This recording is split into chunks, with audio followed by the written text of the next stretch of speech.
पुणी काया मेलाउछि कोरोना देशरू देशकू व्यापीबार लागिछि।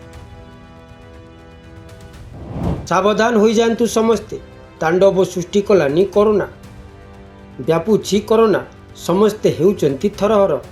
पुणी थरे कोरोनार काया मेलाइबा आरंभ कलानी, जाकु नहीं समस्ते एबे भयभीत हेबा सहित भୟରେ थरहर हेउचंती।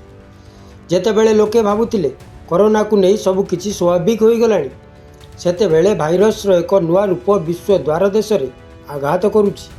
सहरर चर्चा हेउछि सिकाडा। आसंतु एबे सिकाडा विषय रे आलोचना करिबा।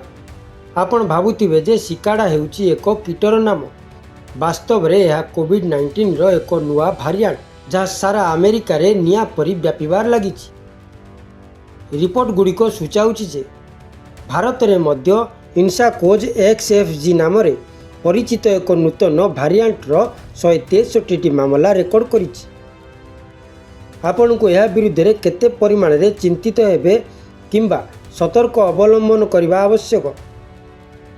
तेबे आसंतु जानिबा यह केउठारु आरंभ होइतला। BA.3.2 प्रकृत में ओमिक्रॉन रो एक वंशधर। ओमिक्रॉन हेउछि सेही प्रकार जहाँ 2021 रो शेष भाग रे समग्र विश्व को हलाइतिला। तथापि BA.3.2 यार पूर्ववर्ती मानक ठारु यथेष्ट भिन्न। 2024 रे आफ्रिकारु व्यापीबा आरंभ होइतला।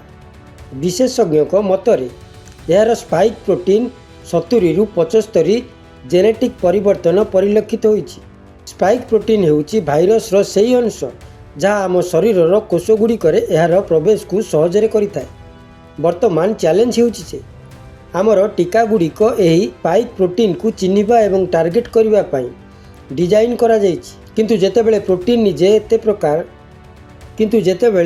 निजे एते व्यापक परिवर्तन आसे, टीकागुड़िक याकू चिन्हिबारे विफल होई पारे। एही प्रकार यात्रा केउठार आरंभ होइतला। गवेषक माने प्रथमे नवेम्बर 2024 रे आफ्रिका रे BA.3.2 चिन्हट करथिले। यह 2025 रे विश्व व्यापीबा आरंभ करिथिला एवं फेब्रुआरी 2026 यह विश्वर 23 देश रे एक पाद स्थापन करिथिला।